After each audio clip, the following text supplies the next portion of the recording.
tayo mga Jojo. Yes. Rapper Go.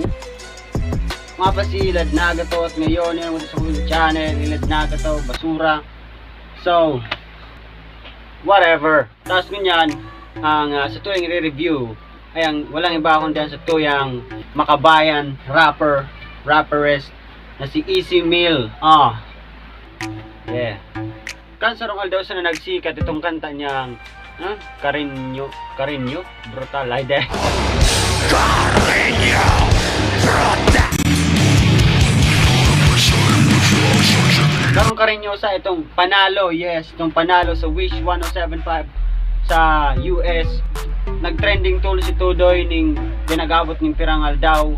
Nagabot tulos ning milyon sa iyang views. Kaya ngunyan dahil sikat siyempre, sikat i-review natin yan. Kasi rin sikat ng tao, dapat sakatos pa nanbistohon, yeah. Finally, a Filipino rap that doesn't involve girls, drugs, money, or sexual stuff. The song is great and will motivation to Filipinos out there. So, para man talaga sa kuya, kung mababasihan talaga niya, mga rap nun niya na panahon, puro na pang parampam. Tapos mga dahon, bobo ka ba? Mga agad-agad dinarap mo niya. May kong pakiaram dyan. Itong mga panatiko talaga ng rap o yung mga talaga nakakasabay sa genre ng hip-hop. So itong mga nag-aarabot niya ng mga hip-hop, garo ng mga arab sa Amerika, kung baka sa ibang bansa, inapon niya ng mumble rap na itong garong playing of words na mga salita lang. So, mga nag-usong niya, kung baka nauso man sa Pilipinas, itong mga sabi na yung sense ng mga rap. Pero demo sa nakikiuso ako. So, baka daw, pag nagdawag mo talaga itong kantang ituloy, pero marirelate ka, tapos mapapaisip ka na may natatadapaman pala ng mga rapper na ippahalagahan ng Pilipinas. Kasi isipin mo ang hip-hop, kung sa original talagang pakagibo ka, kung bisaran nitong legend na si Tupac, so dahil mo na masyadong nagbabano ng hip-hop, nagdadangog. Yan, maisipin nyo talaga na itong, sabi nag-comment naman, sabi ba not involved sex or drugs or girls. Ginibo talaga ang rap para ma-inspired ang mga kabataan. So, para ma-inspire ang kabataan, tayong uso niya na panahon. Para ma-inspired na din maggamit ng drugs, Huwag mong subukan. din maggamit ng badil, o din maggamit ng violence. Yan talaga ang tunay na gagamitan purpose ng hip-hop music. So, imbis na magbulakbol, magdawag na lang sa tugtog, mag-improve ng talent. So, pero ngunyan, balik sinasabi na ako ini-involve na sa rap music, halimbawa, ngunyan na inspired ng mga kakian na magdamog ng rap na involve ang drugs, maggamit ng drugs na pag naggamit ka nito mga cool kid, sa mga tungkol sa mga sex or something, mga arkandoy para cool dangugon. So, pag naririnig mo to, nasa kabilang banda kami nang hinahanap mo, pamparam. Ang video naman maka-copyright, sayang maka-video pag-edit, ano na kaya ulit. Nagkaiba ng halong nasyonalismo itong kanta. So, nagkaiba ng interes sa kultura, nabuhay ang pagka-Pinoy pride. Punitin na! Yun, narama itong, halimbawa, nataramsan ng saro sa YouTube, itong Pilipina, sa mga Pilipino masabi, the singer's take on Filipino. garong nasa mo ng jutsu, magtaramsan ng Pilipino, makirin mo, present, I'm here, I'm a Filipino, from Filipino here. That's good, next. With some metal and Yan, yun ang nandun. So, mga toxic sa TikTok dyan, nagigibuan na naman ng mga TikToker ng sayaw, step, itong sayaw na nag-trending nun yan. So, basta mag-puso niya na itong gigibuan to, dandan step, demon, konektado. Demon, hindi ka ako nagtitiktok. So, sorry kung matapahan. Demon, konektado naman sa lyrics. So, baduy. Next!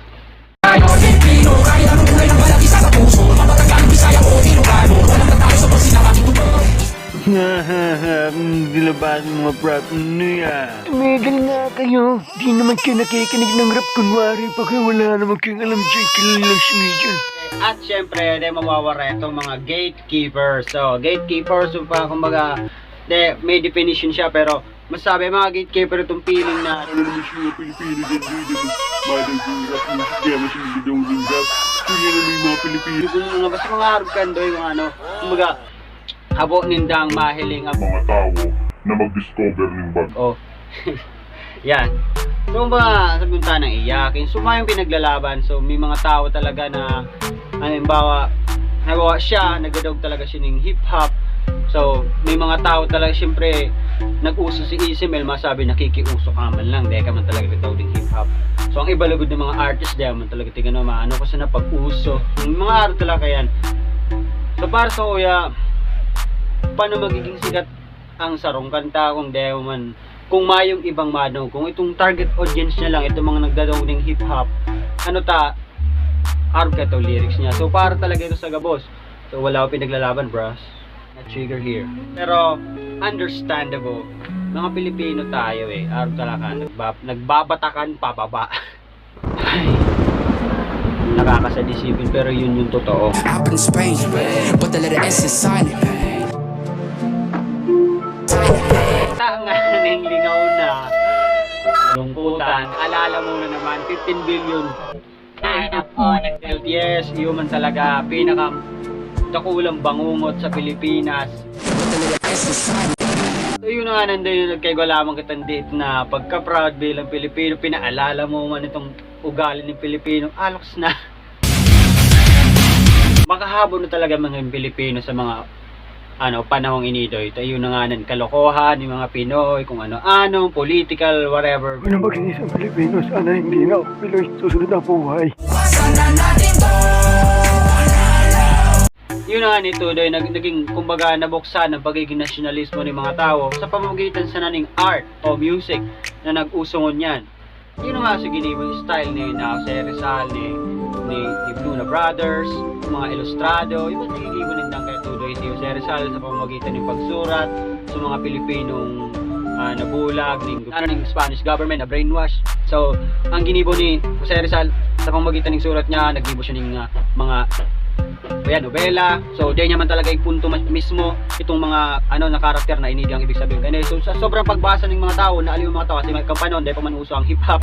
So, ang ginibon niya si Rizal, ginibon niya itong uso, kampanon sa inda. So, nagbasa ang tao. So, Jaryo, ginamit nito ang Jaryo para mabuksan itong nationalismo ng tao, para magkaisa ang mga Pilipino kampanahon. Siguro, araw niyan, itong piling na habok muna maging Pinoy, sobrang ate, sobrang igebo yung Pilipinas, sobrang pangit yung Pilipinas ngunyan.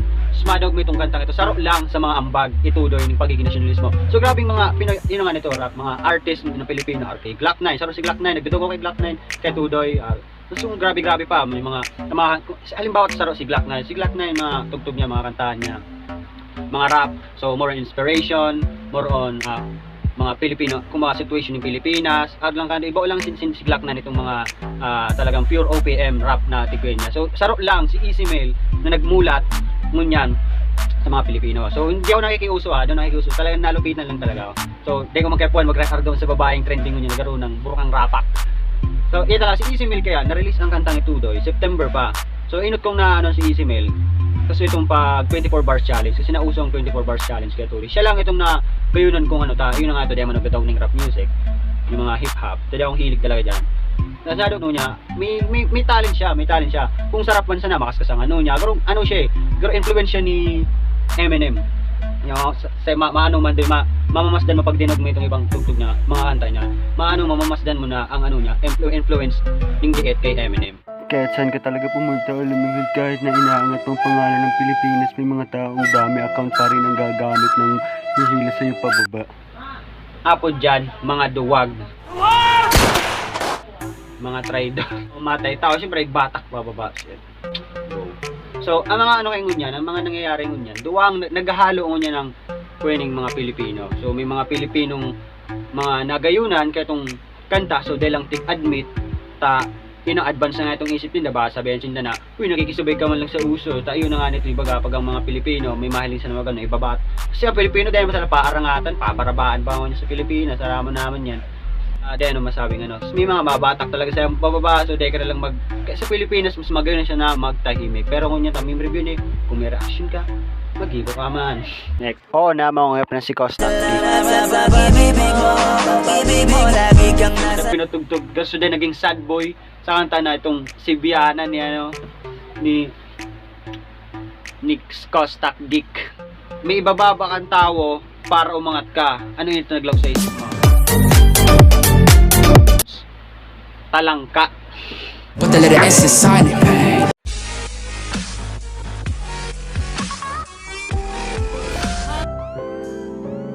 Nakakauya! Teleserye rap!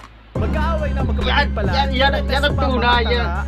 Easy Will, Lapaan, Tito Paulol, yan, malupit. Mahirap gusto sa mayaman.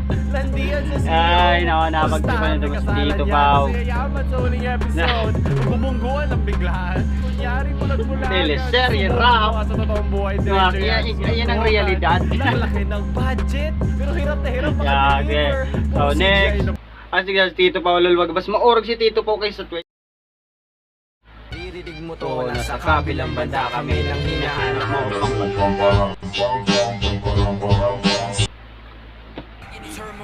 Yan, Pinoy Pride, yes, labasan, no, adobo, ay summon, adobo, Manny Pacquiao, Agila, pambansang hayo, pambansang bandila, Pilipinas, basta mga Pilipino. So, sa Pilipinas kaya, bihira na lang talaga ang magpaangatan, kaya arga nangyayari. So, hindi ako umiiyak dito. Pero, yun na nga yan. So, sa Pilipinas talaga, minsan sa iba man lugar, sa iba man mga tao. So, maano lang ito, itong pag-answer ng tao, minapun-pun, basta na dito susuportahan. So, una bibuta, dito bigpansin. Pag-angat na, sa katas na nasinda maalala. So, yun na nga nandoy. So, diyan nagtatapos na ito yung meme review. Wala na akong masasabi. So, yun na ito nahagilap kong mga memes na naagi ko sa karagatan ng internet. So, huwag kalimutan mag-subscribe sa mga Bicolano dyan. So, gusto magpa-shoutout. Alright! Kasi Katlan, ma-shoutout ka. So, gusto magpa-wash out, mag-comment lang. Tapos, so, ma-promote po ako ng channel kung yan daw.